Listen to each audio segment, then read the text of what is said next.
दो जगह दो अति हैं, बताएं कौन सी अति हैं? संतुष्टो ये न के न चित, किसी भी तरीके से संतुष्ट होना सीखो संसार से, किसी भी तरीके से।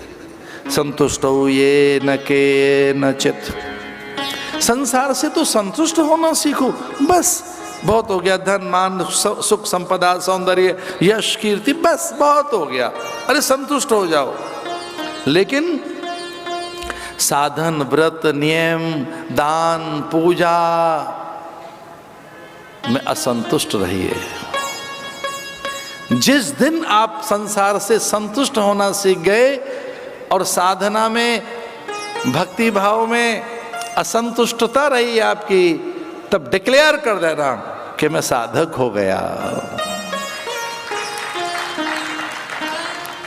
साधक कौन? जो संसार से तो संतुष्ट होता जा रहा है, लेकिन आध्यात्मिक जितने यत्न और प्रयत्न हैं, जितने आध्यात्मिक प्रयास हैं, उनमें संतुष्ट नहीं है हम अभी।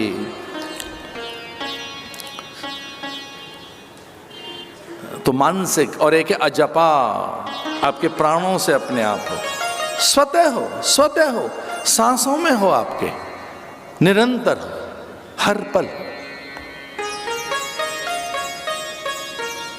21,660 सांस मिली हमें, इतना करो। चलते फिरते खाते पीते सोते जगते उठते बैठते आप में एक गूंज रहनी चाहिए मंत्र की। मंत्र में की ध्वनि, उसके स्पंदन, उसकी स्वर लहरियां, उसके संप्रेषण आप में गुंजरित रहने चाहिए।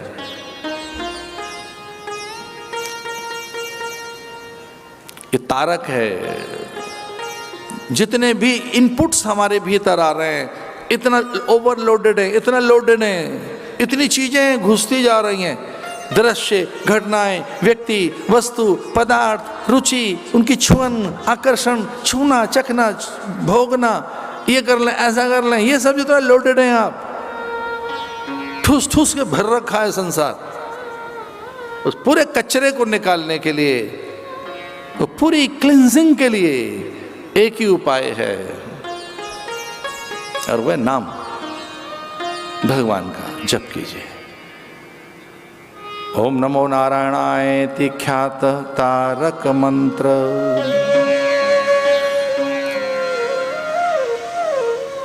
जैसे ही गुरु साधु के सन्यास को सिद्ध करता है, हमारे यहाँ विशेषकर जब सन्यासी बनाए जाते हैं और उनका सन्यास हो जाता है, विधिवत जब उनका सन्यास हो गया, उनका व्रजा होम हो गया, प्रव्रज्या विधि हो गई, उन्हें प्रेष मंत्र दे दिया गया, उनके शिखा सूत्र से उनको मुक्त कर दिया गया और उन्हें साधन मंत्र बता दिया गया, तब की घटना एक, जानते हो क्या घटना होती है? गुरु अपने शिष्य को सन्यास में दीक्षित करने के बाद सबसे पहले गुरु प्रणाम करता है, शिष्य को गुरु प्रणाम करता है। उसे अवसर नहीं देता कि चेला झुक जाए, चेला प्रणाम करे, चेला शीश झुकाए अथवा चरणों का प्रक्षालन करे। हमारे यहाँ विधि है ये, गुरु प्रणाम करेगा और क्या कहेगा उसको? ओम नमो नारायणाय। अब तू नारायण हो गया, तेरी सभी गति नारायण में है। जल नारायण है, अग्नि नारायण है, हर चीज नारायण है, नारायण की अव्याहत गति है। इसलिए हमारे यहाँ जल को भी देवता कहा, अग्नि को देवता कहा, आकाश को देवता कहा। अरे हमने तो माता पिता को देवता कहा, हमने अन्न को देवता कहा, अतिथि अभ्यागत आगंतुक को देवता कहा, हमने तो वृक्षों को भी देव कहा है। इसलिए अरे शिष्य, अब तू भी नारायण हो गया है, ओम नमो नारायणाय। ऐसा कहकर गुरु उसे प्रणाम करता है, जा सब तरफ नारायण ही नारायण है, अब तू भी नारायण है। तो अपने गुरु को भी वो ऐसे उत्तर देते हुए कहता है ओम नमो नारायणाय। हम सन्यासियों में ये कहा जाता है परस्पर एक दूसरे के लिए ओम नमो नारायणाय।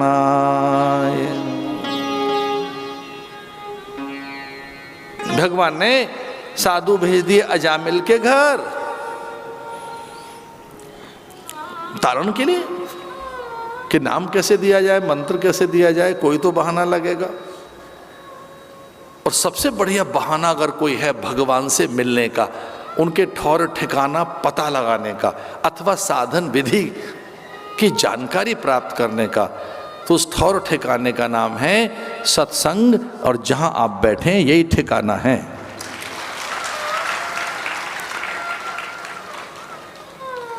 हमारे यहाँ तो उत्तर भारत में माताएं गीत गाते हुए कहती हैं, सांवरे से मिलने का सत्संग ही बहाना है, दुनिया वाले क्या जाने। मेरा परिचय, मेरा संबंध पुराना है। सांवरे से मिलने का, भगवान से मिलने का, विधि जानने का, साधन व्रतों का प्रबोध करने का एकमात्र ठिकाना ये है, एकमात्र। अब साधु एक नहीं, चार चार भेज दिए, सत्संग होगा इनके घर, साधु नहीं बता देंगे नियम। और हमें तो ये सुंदरकांड की ये अर्धाली बड़ी अच्छी लगी। पूरे सुंदरकांड में एक एक चौपाई बड़ी अद्भुत है, पर ये चौपाई और इस चौपाई की ये आधी अर्धाली मुझे बड़ी अच्छी लगती है। और वो ये कहती है, साधु ते होए न कारज हानि। साधु से हानि नहीं हो सकती कभी, साधु नुकसान नहीं कर सकता। साधु माने अच्छे लोग, भद्र लोग। अगर साधु हुए तो फायदा ही फायदा है साधु से।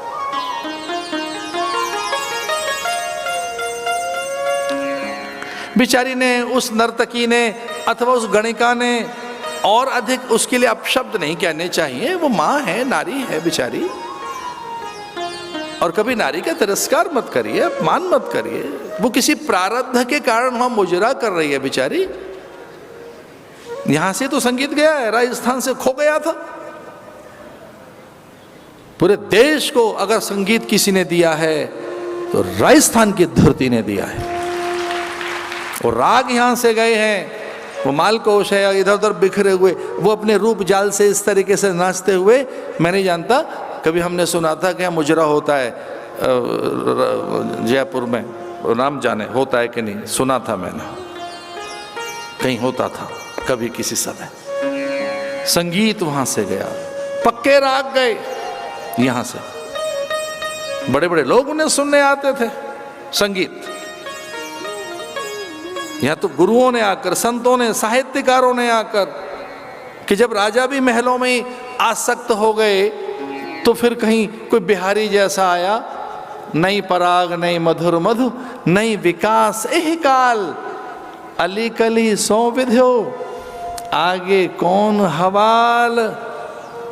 बिहारी आया है ना यहाँ वृंदावन से, यहाँ के रहनेवासों में छोटी सी पर्ची देकर, एक छोटा सा पुर्जा देकर, और राजाओं को चेताया, नई पराग नई मधुर मधु नहीं विकास एह काल, अली कली सौ विध्यो आगे कौन हवाल। इसे गणिकाओं का जो चाकर हैं, अनुचर हैं, सेवक हैं, दास हैं, हीन हैं, दरिद्र हैं, गुणहीन हैं, श्रीहीन हैं, हतभाग्य हैं, अथवा जो भिक्षुक हैं, उनका अनादर मत करना कभी। उनके भाग्य में दासत्व है अथवा दरिद्रता है, उपहास मत करना कभी भी नहीं। इसलिए जब संतों को यह पता लग गया कि ये तो वो नर्तकी है और इसका अन्न में भी दोष है, साधु तो मस्त राम होते हैं। साधुओं ने पूछ लिया था दंडी सन्यासियों ने कि भाई आपके गांव गली मोहल्ले में कोई ऐसा घर है जहां त्रिकाल संध्या होती हो, गौ ब्राह्मणों का आदर पूजन होता हो, पितृ देवताओं के नियमों के निर्वहन होता हो, नित्य सूर्य को अर्घ देने वाली कोई सन्नारी और कोई ऐसे यहाँ साधक भाव से रहने वाली कोई है आपके गली मोहल्ले में? और वहाँ के बच्चे बड़े उन्मादी थे, उन्होंने कहा यही है बड़ी पवित्रता, इसी के यहाँ से भोजन ले लीजिए। साधु चले गए अपना सा घर समझकर। और ये तो बड़ा सीक्रेट में बता रहा हूं आपको कि जिस दिन ये लग गया पता साधु को कि आप समर्पित हैं, तब साधु उसे अपना घर मानने लगता है। वो हर कोना कोना घर का उसे अपना सा लगने लगता है। आपकी चीजें अगर आपने भगवान को नहीं सौंपी हैं, आप समर्पित नहीं, ईश्वर को आपने अपनी वस्तुएं नहीं दी, तो घर हमें पराया सा लगता है। हमें लगता है किसी बहुत पराये के घर आए हुए हैं, और कई बार हमें पराये घर भी अपने लगने लगते हैं, क्योंकि वो भगवान को समर्पित हैं। साधु अपना सा घर समझ कर बैठ गए। भगवती भिक्षाम देहि,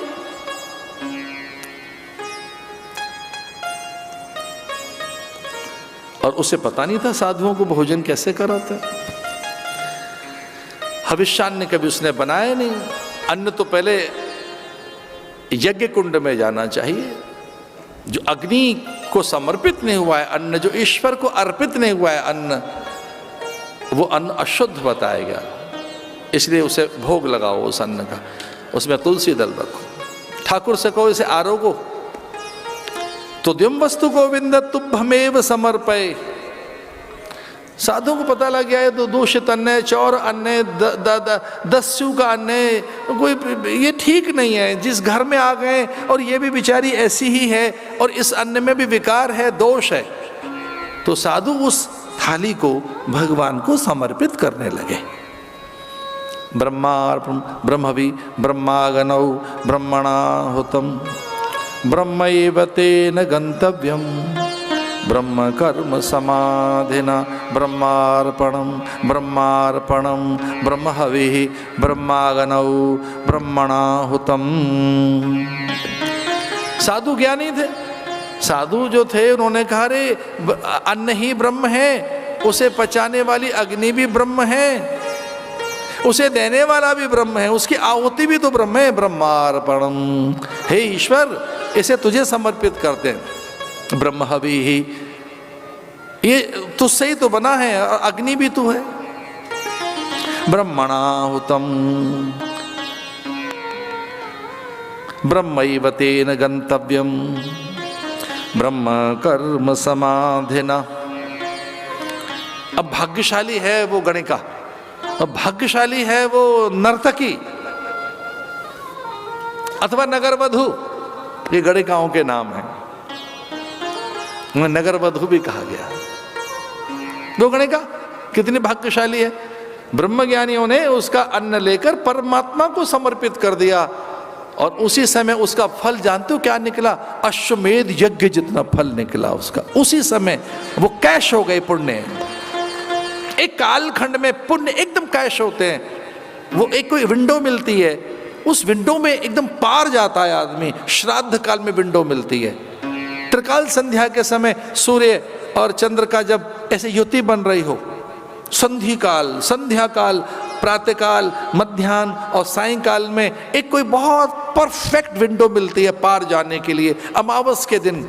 इसलिए उस दिन पितरों का आह्वान कीजिए। सूर्य को अर्घ देते समय, ग्रहण काल में अथवा किसी विशेष मुहूर्त में, जैसे गुड़ी पड़वा के दिन अभिजित मुहूर्त हो अथवा प्रदोष काल हो, लक्ष्मी पूजन के समय अमावस्या का, अथवा विजयादशमी हो और विजय मुहूर्त हो, वो लगभग 2.5 घंटे का एक जो काल है, पूरी परफेक्ट विंडो मिलती है पार जाने के लिए। अथवा आखा तीज के दिन, अक्षय तृतीया के दिन। बाकी के तो भैया पंडितों से पूछना, जो ज्ञानी महापुरुष हैं वो बताएंगे कब क्या करें।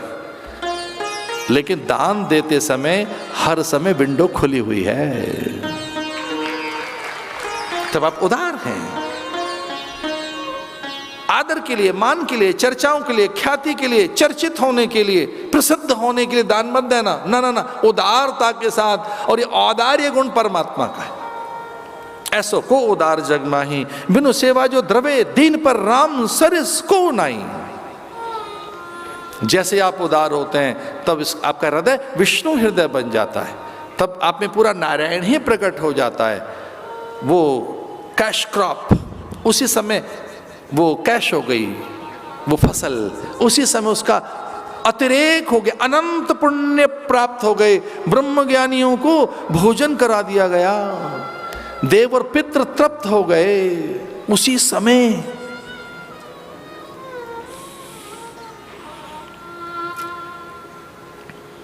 और वो चकित थी कि मैंने जिन्हें भोजन कराया है वो कौन है। उनकी तेजस्विता, उनकी दीप्ति, उनकी कांति, द्युति, आभा, प्रभा, उनका ब्रह्म तेज, एक सन्यस्त की स्वाभाविक सुचिता। वो नर्तकी वो सुचिता जानती नहीं थी बेचारी, पवित्रता से अपरिचित थी। उसने तो ऐसे भ्रष्ट पुरुष देखे थे, कोई पवित्र और दिव्य पुरुष उसने कभी देखे ही नहीं। एक शुचि संपन्न, एक अत्यंत अतीन्द्रिय धरातल पर जीने वाले जब महात्माओं के दर्शन किए उस गणिका ने, तो ढेर हो गई और मनी मन कहने लगी ये जो कहेंगे मैं करूंगी। ऐसे महापुरुष कभी भाग्य से जीवन में आते हैं।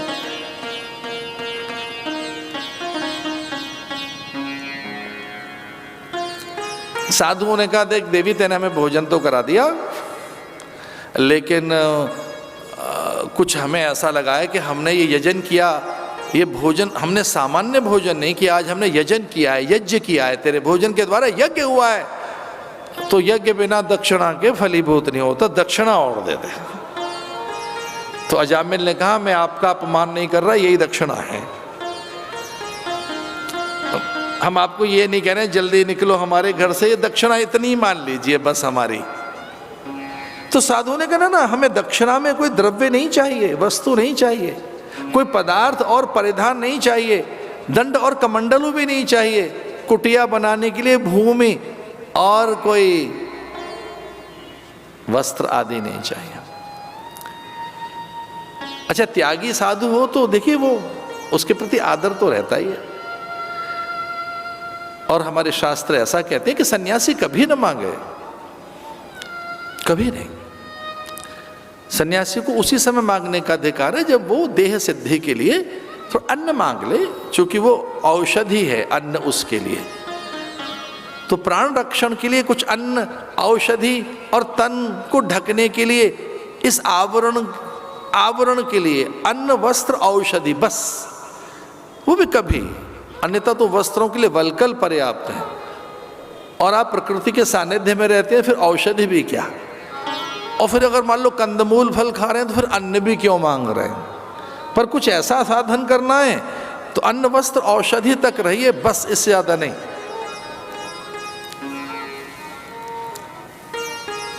इसके बाद की तो हदें भ्रष्ट ही करती हैं साधुओं को, इसलिए इन तीन से आगे बढ़ो मत। एक अन्न, अक्षर, औषधि। बहुत प्रपंच करने का मन हो तो अन्नदान कर दीजिए, औषधियां बांट दो, अक्षर का ज्ञान करा दो लोगों को। चौथी बात लिखी नहीं है साधु के लिए, साधु ज्यादा चक्कर में न पड़े, फिर आगे प्रपंच है। हाँ अगर आप संपन्न हैं, ज्ञानी हैं, अपने चित्त को थाम के आपने रखा है तो सेवा के प्रकल्प चलाइए, लेकिन है प्रपंच।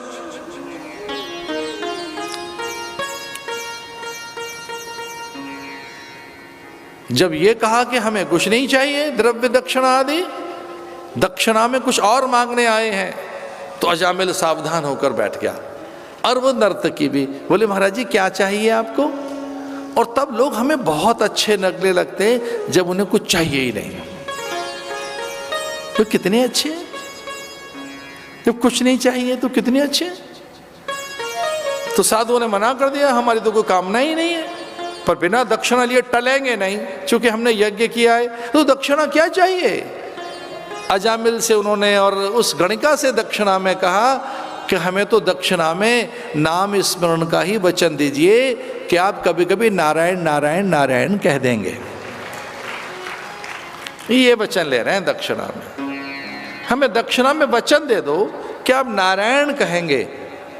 एक बार, दो, तीन, चार, 5 बार। आप बार बार कहोगे तो बड़ा अच्छा लगेगा, रस मिलेगा, पर वचन दीजिए। तो गणिका ने कहा मैं वचन देती हूँ। और अजामिल ने भी कहा कि हम वचन देते हैं, क्योंकि उन्होंने भी एक लोभ रख दिया साधुओं ने। साधु ने कहा कि देखो हमें ऐसा लगता है कि आपको पुत्र की प्राप्ति होगी, और जब आपका बेटा हो तो उसका नाम नारायण रख देना।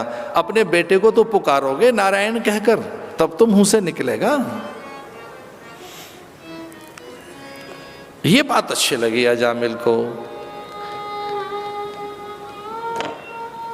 तो किसी भी बहाने से भगवान का नाम लिया करो। नियम बनाओ, जैसे आपके सामने थाल आएगा तब अपने गुरु मंत्र का जाप करेंगे।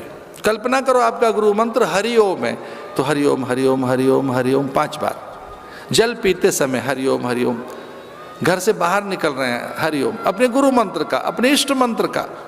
घर में आ रहे हैं तब, आपका वाहन चल रहा है, यात्रा आरंभ हो रही है, कार्य आरंभ कर रहे हो, अभी आपने आंख खोली है तो भी देव स्मरण। कराग्रे वस्ते लक्ष्मी, कर मध्य सरस्वती, ऐसा कहकर, क्योंकि ये जो पर्व हैं इन पे लक्ष्मी जी का वास है, स्मरण करिए लक्ष्मी का। कराग्रे वस्ते लक्ष्मी, यहाँ लक्ष्मी जी रहती हैं, सरस्वती बीच में है। धरा स्वयं भगवत भारी आए, विष्णु पत्नी नमस्तुभ्यम। जल नारायण ही है, जल जब भी पियो नारायण का ध्यान करो, भगवान का ध्यान करो। अन्न जब भी ग्रहण करें वो नारायण ही है। थोड़ी सी आगे बढ़ें, हमको तो यहाँ तक सिखाया कि एक एक सांस जो आप ले रहे हैं प्राण भी नारायण है, तो हर सांस में उसे जपो। एक श्वास ली वो नारायण ही है, वो जीवन ही है। इसलिए साधु वाक्य वृथा नहीं गए, मृषा नहीं हुए, वे वचन मिथ्या सिद्ध नहीं हुए। 9-10 मास के बाद पुत्र हुआ, उसका नाम नारायण रखा गया, और इतने में तो यमदूत आ गए।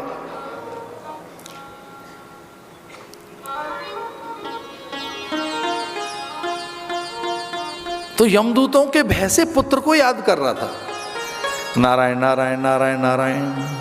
लेकिन 2-4-5 बार जब नारायण नारायण नारायण कहा तो अचानक ही उसका पूर्व का मंत्र उसकी चेतना में मुखर हो गया, तो प्रखर हो गया, मंत्र चैतन्य हो गया, मंत्र जागृत हो गया। चूंकि पूर्व का मंत्र ही उसका नारायण था। ओम नमो नारायणाय, ओम नमो नारायणाय, ओम नमो नारायणाय। अपने बेटे का नाम लिया तो अचानक उसे याद आ गया, मैं कितना मूर्ख हूं, मरते समय बेटे को क्यों याद कर रहा हूं, मुझे भगवान को याद करना चाहिए। तो इस प्रकार से ओम नमो नारायणाय नारायणाय करते हुए और उसका तारण हो गया। लेकिन एक कोई मरते समय याद तो कर रहा था भगवान को, पर भगवान याद नहीं आए, बेटा ही याद रहा उसे। ये बेटे को याद करते करते भगवान में ध्यान चला गया। और एक कोई बहुत बड़ा राजा इस धरती का, जिसका बेटा ही भगवान था, वो याद तो भगवान को कर रहा था लेकिन ध्यान बेटे में चला गया। उनका नाम था दशरथ। और दशरथ ने 6 बार मरते समय राम का नाम लिया, 6 बार, लेकिन एक बार भी राम नहीं दिखाई दिए, बेटा ही दिखाई दिया। इसे दशरथ की मुक्ति नहीं हुई, वो स्वर्ग में गए दशरथ। वो तो स्वयं राम ने उन्हें मुक्त किया है। बड़ी सुंदर सी कथा है, कभी आराम से सुनाएंगे। राम राम कही राम कही, राम राम कही राम, तन पर हरि रघुवर विरे राहु गए सुरनाम।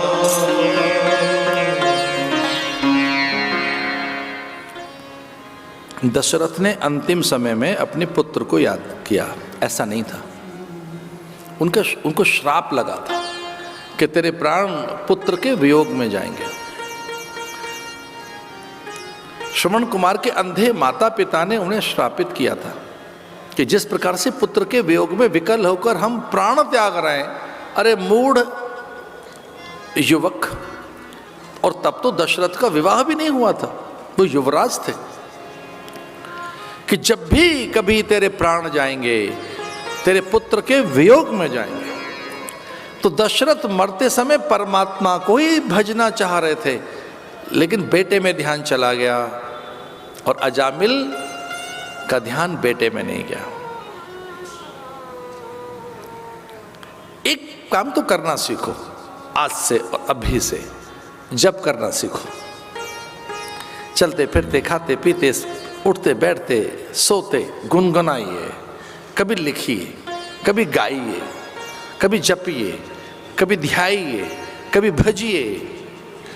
इतनी चीजें हैं। उसी की धारणा, कभी उसे गाओ, जपो, एक अभ्यास बनाइए अपना। तो ऐसे ये षष्ठम स्कंद की एक हमने आपको कथा सुनाई।